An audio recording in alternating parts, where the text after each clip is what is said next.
À l'étranger encore, jusqu'où ira l'expansionnisme militaire chinois? Depuis quelques semaines, Pékin annexe des îlots ou construit des bases en mer de Chine méridionale. Les États-Unis, le Japon, les Philippines, entre autres, s'inquiètent.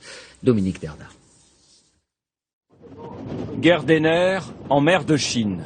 C'était il y a un mois à peine. En blanc, la marine chinoise. En bleu, des gardes-côtes vietnamiens. Chacun considère qu'il est ici chez lui.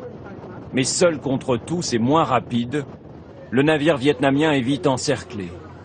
Les Chinois se rapprochent. D'abord le canon à eau, et puis carrément l'éperonnage. Les Vietnamiens ne sont pas de taille à résister, ils doivent rebrousser chemin, sous bonne escorte. Au mépris des conventions internationales, la Chine cherche à étendre sa souveraineté bien au-delà de ses eaux territoriales. La méthode est simple. Comme dans ses manœuvres militaires, il suffit de choisir un îlot désert au beau milieu des flots et d'y planter son drapeau. Dernier exemple en date, ce récif à 1500 km des côtes chinoises. Sur ces photos satellites, un port en train d'être creusé. Autour, des installations en dur.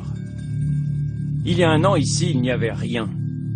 En quelques mois, les Chinois ont pompé des millions de mètres cubes de sable et établi une véritable base.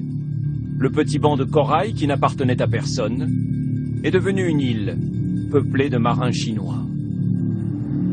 La même scène se répète un peu partout, du nord au sud de ce vaste corridor maritime, où l'on voit fleurir de plus en plus de drapeaux rouges. Bonsoir Étienne Lénart. Vous êtes avec nous pour mieux comprendre pourquoi la Chine montre-t-elle ses muscles, quelles sont ses intentions? C'est le nouveau rêve du numéro 1 chinois Xi Jinping, faire de son pays une grande puissance maritime. Un premier porte-avions a été lancé il y a 3 ans, les Chinois en construisent un deuxième.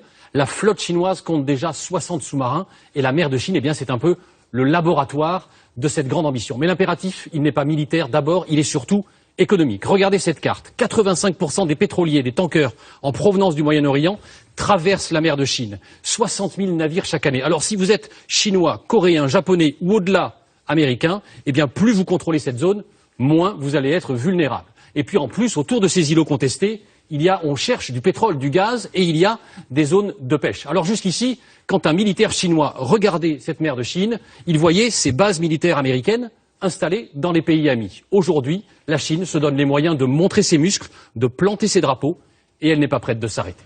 Merci Étienne.